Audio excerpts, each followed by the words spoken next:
아동기 행동장애 제10장 언어 및 학습장애 5. 사회적 문제와 행동 문제 언어 및 학습장애가 있는 많은 아동과 청소년들이 사회적 문제 및 행동 문제에 있어서는 별다른 어려움이 없는 것처럼 보이지만 집단적으로 본다면 이들은 위험에 처해 있다. 사회적 문제와 행동 문제는 흔히 장애의 결과인 것으로 해석된다. 이런 해석은 직관적으로 의미가 있긴 하지만 다른 인과적 가능성들도 존재한다. 그러나 인과적 경로가 그 어떤 것이든 간에 문제를 해결하려는 노력을 배가하는 것은 가치 있는 일일 것이다. 1. 사회적 관계와 유능성 장애가 있는 아동들 가운데 적어도 일부는 사회적 관계가 그리 만족스럽지 못하다.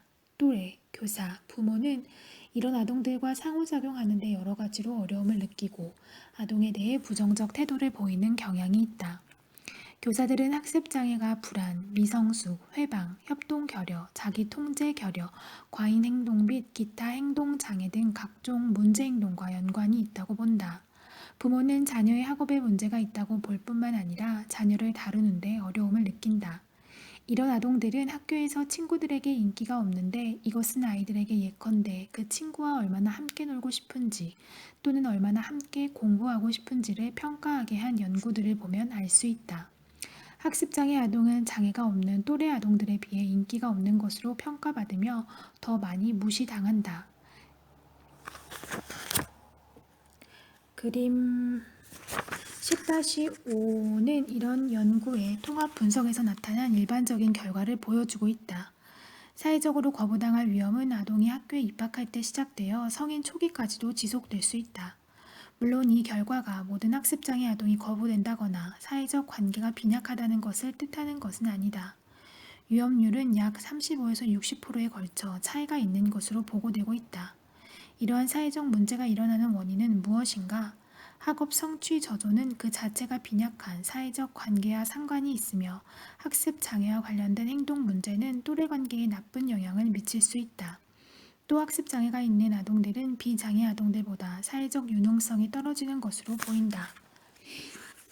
이 아동들은 다른 사람의 정서 표현을 알아보거나 사회적 상황을 이해하거나 다른 아이들이 특정한 상황에서 어떻게 느끼는지 추측하거나 또는 사회적 문제를 해결하는 데 어려움이 있다. 장애를 유형에 따라 사회적 유능성이 낮은 것은 언어적 결함, 사회적 인지, 사회적 유능성을 습득할 기회, 감소, 기억 또는 다른 요인들과 관련이 있을 수 있다. 사회적 기술 및 긍정적 관계의 결여는 그 원인이 무엇이든 간에 학교 중퇴, 고립과 위축, 그리고 정서적 문제가 발생할 위험을 증가시킨다. 2. 행동 문제 언어 및 학습 장애가 있는 아동들은 실제로 의뢰되었든 그렇지 않든 간에 다양한 내면화 및 외연화 행동 문제를 일으킬 위험이 평균보다 훨씬 높다. 이들은 행동 장애를 일으킬 확률은 다양하지만 일반적으로 40에서 50%의 범위에 있는 것으로 보고 있다. 언어장애를 다룬 연구를 보면 어린 아동들에게는 과잉행동과 행동의 미성숙, 의존성, 배변 통제, 미숙 등이 더 흔한 반면에 나이든 아동들의 경우에는 내면화 문제가 더 흔히 나타난다. 행동장애 발생의 언어 손상 아동들이 흔히 나타내는 읽기 문제를 매개로 한다는 증거는 흥미를 불러일으킨다. 어린 학년전 아동들의 경우에는 행동장애를 읽기장애에 의해 설명할 수 없지만 이런 결과는 나이든 아동들의 경우 읽기학습과 관련된 요구가 행동장애를 유발하는 경로가 될 수 있다는 것을 시사한다.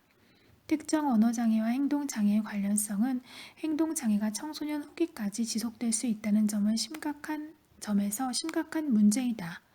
예를 들어 한 추적 연구는 5세의 언어장애가 있었던 한 지역사회 표본이 14년 후에 불안장애를 겪고 있다는 것을 밝혀내었다. 인과적 경로가 분명하게 확립된 것은 아니지만 이런 결과는 초기 개입의 중요성을 보여준다. 제9장에서 살펴본 대로 학습장애와 ADHD의 관계는 잘 알려져 있다. 읽기장애 아동에게 ADHD가 있으면 다른 장애가 발생할 위험을 증가시킬 수 있다. 그림 10-6은 읽기장애가 있는 남아들에게 ADHD가 함께 발생할 때 어떤 영향을 미칠 수 있는지 보여준다. 여아들의 경우에는 이러한 영향이 남아와는 약간 다르고 더 약하다. 읽기장애는 흔히 품행장애와 관련되는데 이들의 인과관계에 대한 의문이 제기되고 있다. 세 가지 인과관계를 생각해 볼 수 있다. 품행장애가 읽기장애를 일으킬 수 있고 읽기장애가 행동 문제가 발생할 가능성을 증가시킬 수 있으며 또는 다른 어떤 변인이 읽기 문제와 행동 문제를 동시에 발생하게 만들 수 있다. 많은 연구들이 이 세 가지 가능성을 검토했는데 그 중 하나가 1977년 뉴질랜드에서 태어난 아동들을 대상으로 한 포괄적인 종단 연구이다. 이 연구는 두 개의 읽기장애 집단을 확인하였다.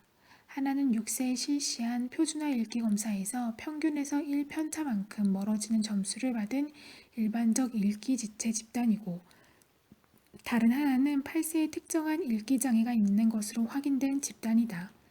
품행 문제는 10에서 16세 사이에 어머니, 교사, 그리고 본인의 보고에 의해 평가하였다. 인구 통계학적 자료와 가족 사항 자료도 수집하였다.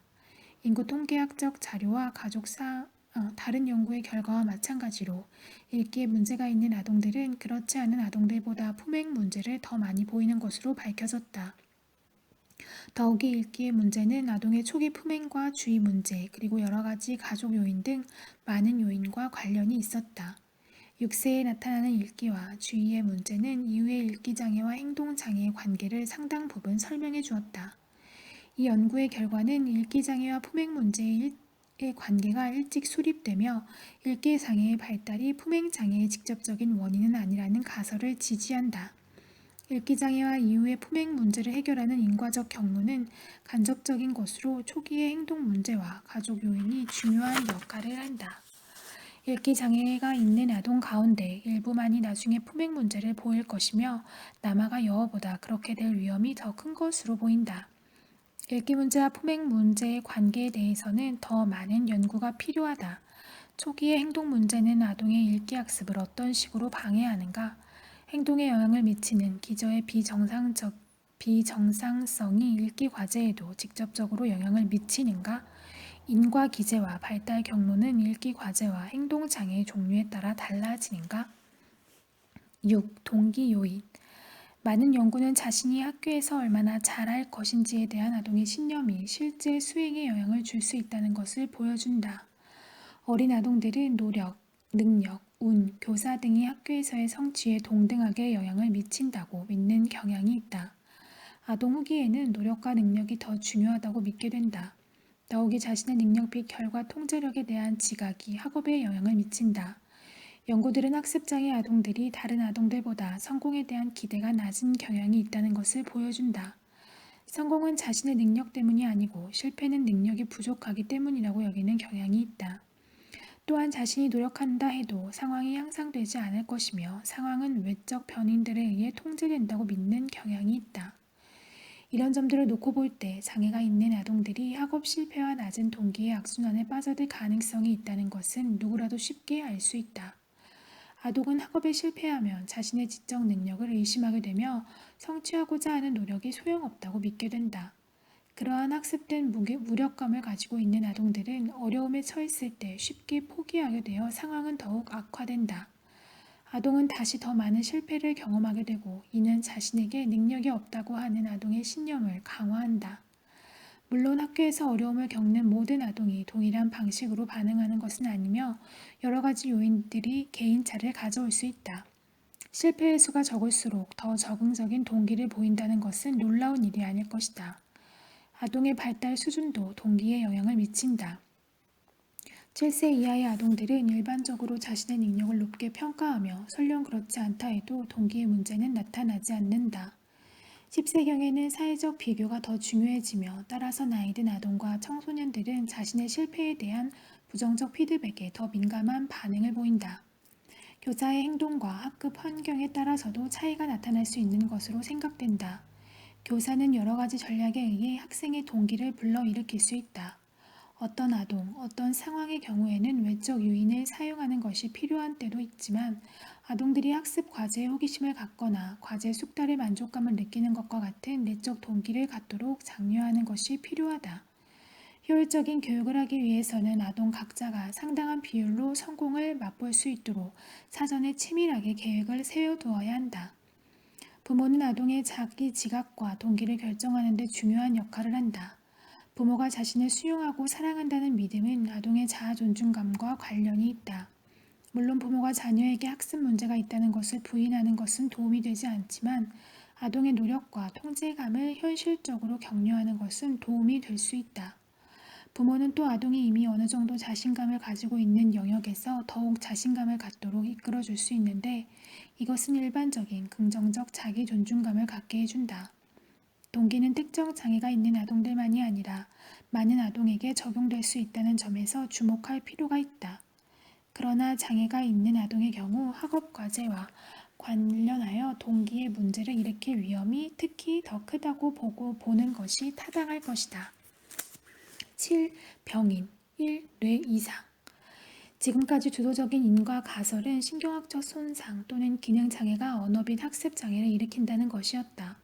뇌 손상과 언어 및 학습 장애는 뇌성 마비, 간질, 신경계 간염, 두부 손상, 태내 알코올 섭취, 그리고 신경학적 발달 지연 및 경미한 이상 신호와 연관되어 있다.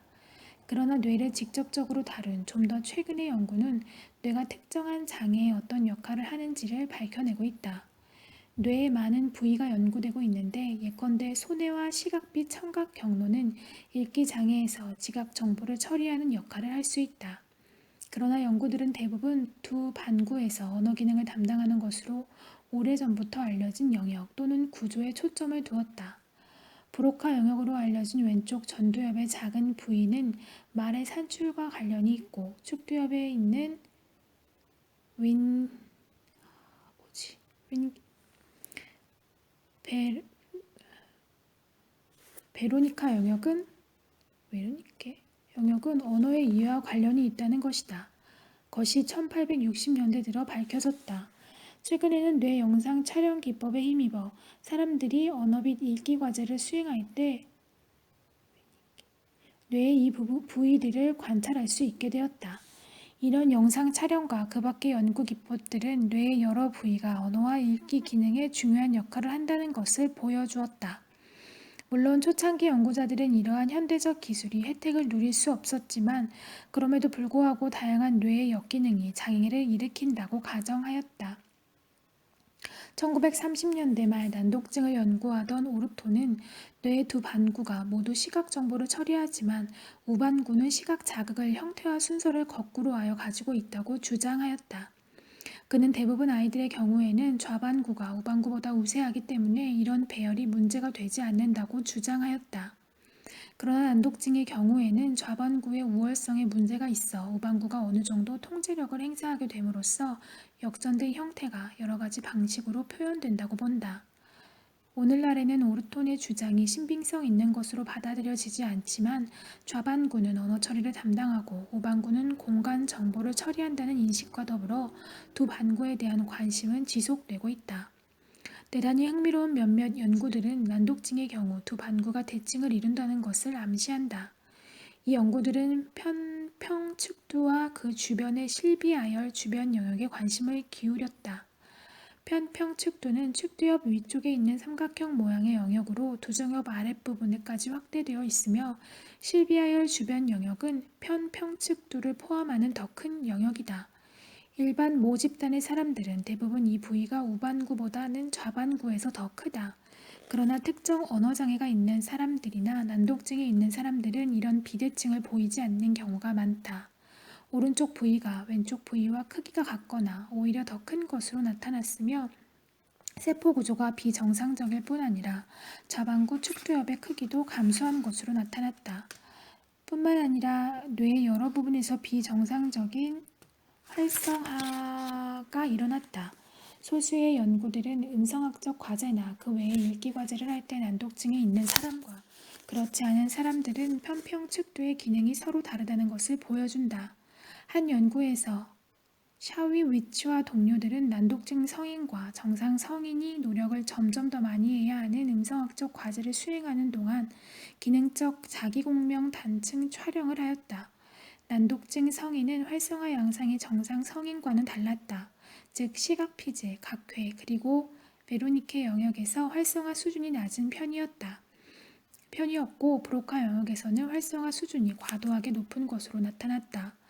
이런 결과는 읽기장애의 음성학적 어려움이 있다는 증거로 볼 수 있다. 이러한 신경학적 연구 결과들은 유용한 정보를 제공할 뿐만 아니라 흥미롭기도 하지만 결론을 내리는 데는 신중할 필요가 있다. 연구 결과는 완전히 일관된 것이 아니다. 예를 들면 두 반구가 대칭인 사람이 문제를 나타내지 않기도 하고 비대칭인 사람이 장애를 나타내는 경우도 있다. 또한 연구 표본이 작은 경우가 많고 뇌 영역을 측정하는 데에는 많은 어려움이 따른다. 대부분의 연구가 성인을 대상으로 실시되었기 때문에 아동을 대상으로 해도 그런 결과가 나오는지 확인할 필요가 있다.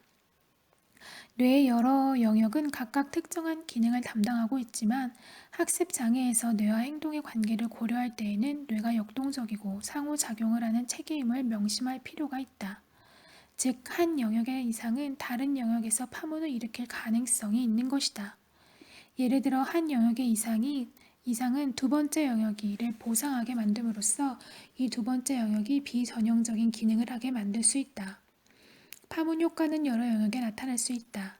제라는 한 예비 연구를 통해 언어장애 혹은 비언어 장애가 있는 사람들을 평가함으로써 이 가설을 간접적으로 검증하였다. 이들은 각 장애의 핵심적인 것으로 간주되는 결함과는 다른 결함도 가지고 있다는 증거가 나왔다. 언어장애 집단에서는 예상보다 많은 수의 사람들이 시공간 기능, 집행 기능, 그리고 작업 기억에 결함이 있었다. 이 결과는 이 장애의 좌반구뿐만 아니라 우반구와 전두엽 부위도 관여함을 시사한다. 또 비언어적 장애에서도 예상보다 많은 수의 사람들이 언어와 일부 집행 기능, 작업 기억에 결함이 있었다.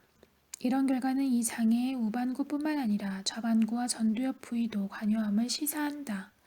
연구자들이 지적한 대로 장애들은 특정한 뇌 부위에 국한되어 나타나지 않는 것으로 보이며 특정 학습 장애는 더 광범위한 장애의 일부에 불과한 것일 수도 있다. 2. 유전적 영향. 유전이 언어 및 학습 장애에 미치는 영향을 연구하는 데에는 관련성 연구를 비롯한 온갖 유전적 연구 방법이 동원되었다. 특정 언어 장애는 상당수의 가족에서는 집중되어 나타나지 않지만 가족 안에서 계승된다.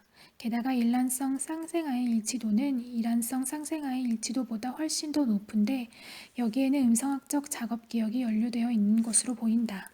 전반적으로 특정 언어 장애는 유전 가능성이 높다는 것이 입증되었다고 볼 수 있다. 분자유 전학 연구는 그리 많이 이루어지진 않았지만 심한 특정 언어 장애의 경우 7번 염색체와 관련이 있는 것으로 밝혀져 있다. 다중 유전자 및 단일 유전자에 의한 우성 유전 패턴이 둘 다 고려되어 왔으나 결론이 분명하게 내려지지는 않고 있다. 특정 언어 장애의 임상적 특징이 변동성이 크다는 점을 감안할 때 유전적 이질성은 놀라운 일이 아니다. 읽기 장애의 경우에도 유전의 영향이 연구되었다. 읽기장애 아동의 부모는 읽기에 문제가 있는 비율이 높고 거꾸로 읽기에 문제가 있는 부모의 자녀들은 그러한 문제를 겪을 위험이 더 높다. 그러나 기본적으로 유전 가능성을 입증해주는 것은 쌍생아를 비교하는 연구이다. 예를 들면 콜로라도 읽기 프로젝트의 자료는 일치도가 일란성 쌍생아는 68%, 이란성 쌍생아는 40%라는 것을 보여주었다. 음성 처리와 단일 단어 읽기를 비롯하여 읽기의 구성 요소들에 대한 유전 가능성도 밝혀졌다. 이런 과정들이 언어장애와 읽기장애에서 차지하는 중요성을 생각할 때 이것은 특히 흥미로운 연구 결과이다. 읽기장애를 가져오는 특정한 염색체와 기제를 확인하는 작업이 진전을 보이고 있다. 6번과 15번 염색체가 특히 관련이 있는 것으로 여겨지고 있으며 다른 염색체들도 관련이 있다고 생각되고 있다. 단일 유전자가 작용하는 것으로 보이지만 다중 유전자가 작용할 가능성도 있다. 하나 또는 그 이상의 유전자들이 우세하게 작용할 수도 있고 이들이 다른 유전자와 함께 작용하여 장애를 가져올 수도 있다. 글을 읽는 능력이 일반 모집단에서 마찬가지로 난독증 집단에서도 유전적으로 계승된다는 것은 흥미로운 일이다. 페닝턴은 모든 연구 결과를 종합한 결과 소수의 유전자가 난독증뿐만 아니라 일반 모집단에서 나타나는 읽기 기술의 차이를 가져온다고 제안하였다. 다른 말로 하면 난독증을 가져오는 질병 유전자가 따로 있는 것이 아니라 소수의 유전자가 다른 위험 요인과 함께 작용하여 읽기 장애에 취약하게 만든다는 것이다. 이런 제안과 그 밖의 제안들은 앞으로 검증되어야 한다. 언어장애와 읽기장애가 중복된다는 사실은 이들이 동일한 유전적 소질에 비롯되는 것이 아닌가 하는 의문을 불러일으킨다. 이 가능성을 뒷받침해주는 증거가 있다. 예컨대 6에서 7세 아동의 표본에서 음성 처리, 언어, 읽기의 측정치가 동일한 유전적 기초를 가지고 있다는 것이 발견되었다. 모든 연구 결과가 일치하는 것은 아니며 앞으로 이 분야에 더 관심을 기울일 필요가 있다. 유전적 다른 학습 장애에 미치는 영향에 대해서는 별로 알려진 바가 없다. 유전이 철자법에 영향을 미친다는 증거가 있다. 몇몇 연구는 산수장애의 가족 집합을 발견하였다.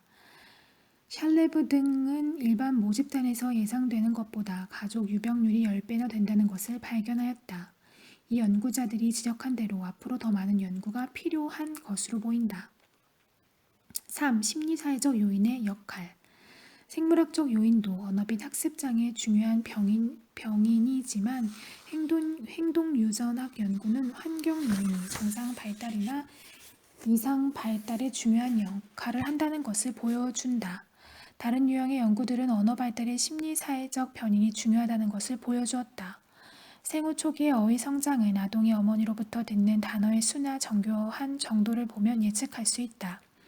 예컨대 어머니가 아이의 말을 정교화하고 아이가 주의를 기울이는 것에 대해 언급하면 언어 발달은 더욱 신속히 이루어지게 된다. 화이트허스트와 휘첼은 가족 요인들이 언어 문제를 일으키는 원인은 아닐지라도 결함을 유지시키는 역할은 할 수 있다고 지적했다. 학습에 영향을 줄 수 있는 요인은 가족 상호작용, 학습에 대한 부모의 태도, 아동 통제 방법, 사회 계층, 문화적 가치가 있다.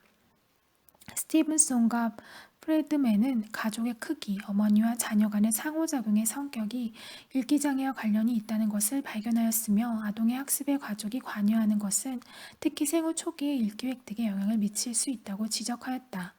또 일반적으로 학교 교육의 질, 과밀 학급, 수학에 대한 불안 같은 요인들이 수학기술의 습득에 영향을 줄 수 있다고 생각되고 있다. 교사와 아동 자신의 낮은 기대는 적어도 장애가 유지되도록 하는 데 일조할 수 있다. 학습된 무력감은 수동적으로 포기하는 스타일로 가게 만들고 이것은 학습하는 데 보통 사람들보다 더 많은 노력을 기울여야 하는 사람들에게는 특히 위험한 일이다. 특정 장애에 대한 개념화는 대부분 환경적 원인의 2차적 역할을 부여하지만 모두가 이 견해에 동의하지는 않는다는 데에도 주목할 필요가 있다. 학습 장애로 확인된 아동 가운데 일부만이 학습과 학업 성취를 방해하는 신경학적 기능 장애를 가지고 있다고 주장되고 있다. 학습자 개개인 간의 생물학적 차이가 있다는 것은 인정하지만 학습 문제를 일으키거나 예방하는 데에는 사회적, 문화적, 정치적, 경제적 영향이 더 큰 근본적인 요인이 된다고 보는 것이다. 따라서 아동이 학교에서 학습에 실패했을 때 그 원인을 찾기 위해서는 아동과 교사의 상호작용을 검토해야 할 뿐만 아니라 학교의 구조와 태도가 어떤 방식으로 실패를 초래했을 것인지 등의 더 폭넓은 요인들을 살펴보아야 한다. 그러므로 아동, 교사, 학교에 영향을 미치는 사회적, 경제적, 정치적 변인들을 알아내는 것이 중요하다. 이런 입장은 일부 아동들이 충분한 학습 기회가 주어졌는데도 학습 문제를 보인다는 사실을 간과하고 뇌가 비정상적이라는 증거를 무시하며 또 보통은 학습 장애로 명명되지 않는 낮은 성취 아동까지도 포함하는 쪽으로 학습 장애의 정의를 확대한다는 점에서 비판을 받았다. 더 중도적인 입장은 학습 결함이 신경학적 변인과 환경적 변인 둘 다에서 초래된다고 보는 것이다. 이런 상호작용적 접근은 특정한 학습 결함의 발생 혹은 유지에 영향을 주는 환경적 요인에 대해 더 많이 아는 것이 중요하다는 것을 강조한다.